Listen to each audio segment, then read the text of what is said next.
cepat karena juga dulu dukungan yang besar dari Gus Dur, dari pengikutnya beliau sangat besar di Jawa Timur, kita jadi besar juga. Saya kira itu dari saya, ya kita terima kasih. Saya mau ada satu tambahan Mas Bowo, monggo. Very quickly ya. Monggo.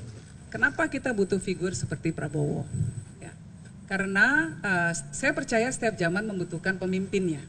Nah, zaman mulai dari Bung Karno pada waktu itu transisi kemerdekaan, kita butuh pemimpin revolusioner. Lalu Pak Harto, kita butuh pemimpin yang membangun pasca kemerdekaan. Pak Habibie, beliau memberikan imajinasi tentang negara yang berbasis teknologi. Gus Dur memberikan pondasi tentang demokrasi dan kesetaraan untuk semua bagi seluruh warga Indonesia. Bu Mega kemudian mengedepankan dalam kebijakan pemerintahan beliau. Nah, Pak SBY kembali memberikan stabilitas ekonomi, stabilitas dan memberikan bagaimana Jenderal TNI bisa ikut dalam kontestasi. Dan Pak Jokowi ini memulai take off untuk industrialisasi. Nah, pemimpin ke depannya harus meneruskan program dari pemimpin sebelumnya. Salah satu yang dihadapi oleh kita ke depan dalam kerangka geopolitik, dinamika geopolitik yang sedang berkembang saat ini adalah bahwa ada ketegangan-ketegangan di wilayah kita. Letak Indonesia ya yang dekat dengan negara-negara yang tinggi akan ada ketegangan ke depan ini menurut saya Pak Prof dihindari potensi ketegangan jadi di Taiwan Strait ya. Kalau itu terjadi ketika ada negara yang melakukan move di sana secara navigasional, itu kemudian akan berdampak kepada pasokan rantai global. Nah, pasti dampaknya ke kita karena letak kita di tengah-tengah negara yang tergabung dalam anggota kuat. India, Jepang, Australia, Amerika. Nah, pemimpin yang akan memimpin Indonesia ke depan harus mengerti dinamika geopolitik. Orang yang harus punya kemampuan strategic thinking. Nah, saya rasa orang seperti Pak Prabowo ini punya kemampuan seperti itu. Maka wajib bagi saya sebagai representasi dari kelompok Gus Dur untuk berkomunikasi intens dengan Pak Prabowo, dengan Mas Bowo, untuk mendengarkan kebijakan-kebijakan beliau, dan memberikan aspirasi kita tentang bentuk negara ke depan harus seperti apa. Itu kira-kira. Saya kira demikian ya, kita lihat bagiannya sangat inti, kita bekerja sama rakyat. Ya. Dikit-dikit Mbak, ini artinya apakah ini jadi dukungan Mbak Yeni kepada Pak Prabowo? Karena tadi komunikasi intens, kemudian Pak Bowo izin Pak, ini apakah artinya Mbak Yeni ini ditarik untuk menggandeng suara NU, suara Gus Durian, dan komentar soal... Ya tadi kan saya selalu kalau kan bahwa yang paling penting adalah kerjasama, kerukunan, kerjasama. Tentunya semakin dekat, semakin eksplisit, semakin bagus. Tapi kerjasama itu kita istilahnya kita bangun supaya nanti sesuai dengan waktu yang tepat. Ya, tidak ada masalah. Yang penting komunikasi yang baik. Saya kira itu. Ya. Satu aja, saya komentar ya. Bahwa banyak sekali kiai-kiai NU yang punya simpati besar terhadap Pak Prabowo. Mbak Yeni sedikit, kemarin Mbak Yeni sempat bilang kalau pertemuan dengan Pak Prabowo ini akan dilakukan dengan tanggal baik dan mengingat besok juga ulang tahun Gus Dur ya Pak, kalau koreksi kalau saya salah. Dan apakah memang Mbak Yeni sudah menentukan bahwasanya hari ini sebagai tanggal baik Pak? Dan kedua, Gus Irman Yusuf, Waketum Gerindra juga pernah mengatakan dalam tanda kutip ramalan Gus Dur pada saat ketemu Irang yaitu Pak Prabowo akan menjadi presiden di hari tua. Kalau dari Mbak Yeni bagaimana Mbak tanggapan soal itu? Saya dari awal ya selalu mengatakan bahwa ketika membuat keputusan itu akan memakai pertimbangan rasional dan spiritual. Salah satu pertimbangan spiritualnya adalah harus ke makam Bapak. Nah, kebetulan saya belum sempat ke sana ini. Jadi dari sisi pertimbangan spiritual memang saya harus melalui itu dulu. Tapi secara rasional ya berkomunikasi dengan Pak Prabowo ini punya visi yang sangat luar biasa. Bagi kami Pak Prabowo ini top list, ya. Jadi prioritas paling utama karena ada kesamaan visi. Jadi secara rasional itu mungkin kita sudah bisa punya kesamaan. Tinggal menapaki mekanisme spiritual dulu.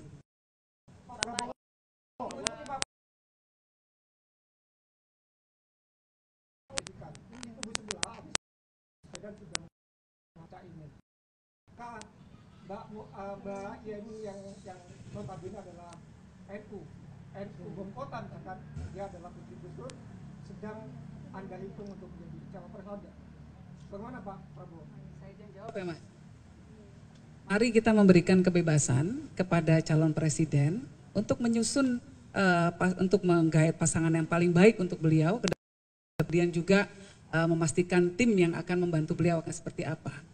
Jadi saya rasa diberikan kebebasan dan ini masih panjang sekali prosesnya. Jadi saya justru mendoakan agar Mas Bowo bisa terkanan macam-macam.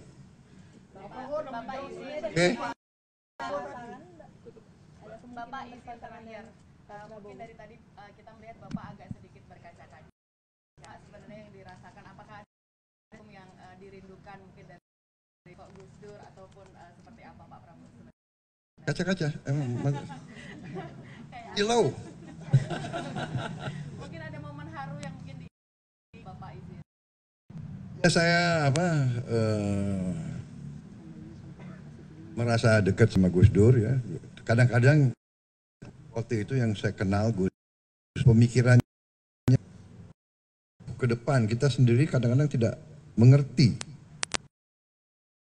maksud Gus Dur. Jadi beliau begitu toleran, ya. Beliau banyak ucapan-ucapan beliau pada saat itu 30 tahun yang lalu, 40 tahun yang lalu, ya di luar yang kita bisa tangkap, ya kan?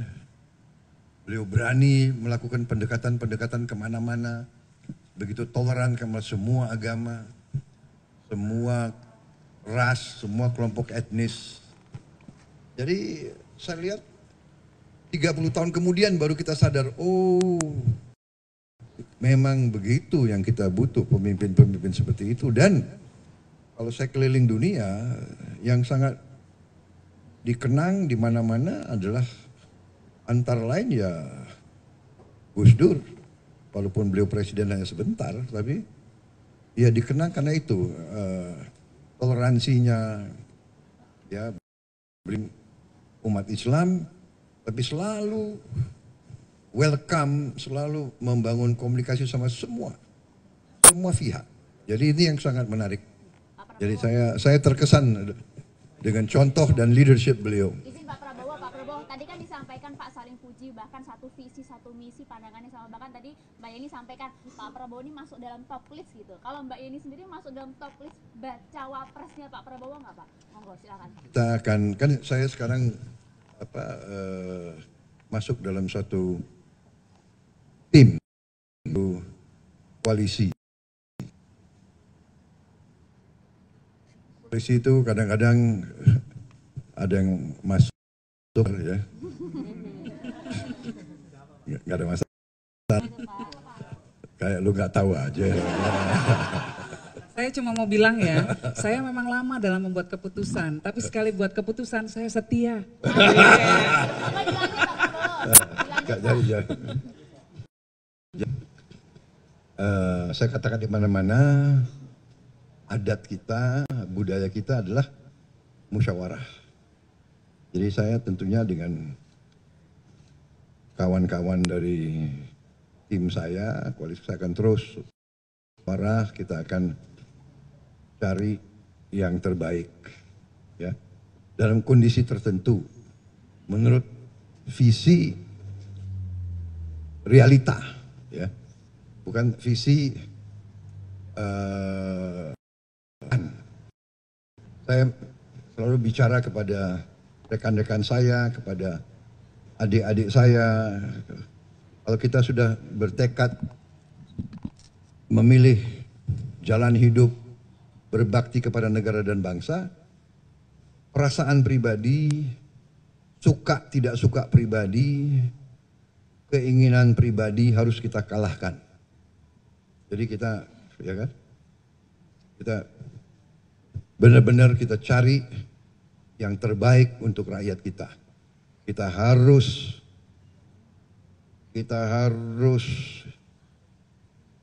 hilangkan kemiskinan dari bumi Indonesia. Kekayaan bangsa negara kita harus kita kelola untuk rakyat kita. Fokusnya itu. Jadi tadi yang disebut, semua yang telah dibangun, apa yang sudah rintis oleh pendahulu-pendahulu kita, yang terakhir tentunya yang sekarang ini rintis oleh dan Joko Widodo, kita jaga, kita perbaiki, kita tambah, kita lanjutkan, dan kita kalau perlu kita cari apa itu dorongan untuk bisa lebih cepat. Kita harus kejar kesejahteraan. Kesejahteraan, kemakmuran bukan hadiah dari langit. Harus kita kejar.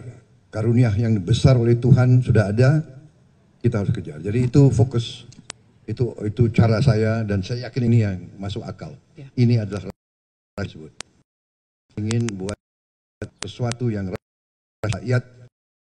Jadi yang disampaikan kita selesaikan. Saya kira itu. Ya. Saya yang jawab. Ya, Cawapres Pak Prabowo harap bahwa direpresentasi anak muda. Suaranya dari Pak Prabowo, siapa presiden dipilih? Pilih anak masuk. Cocok. Kriteria karena nanti garis tangan itu lain urus kriteria dulu. Erik, Gibran muda banyak. Kalian ada yang Oke. Amel, oke. Kayaknya gerak. Kita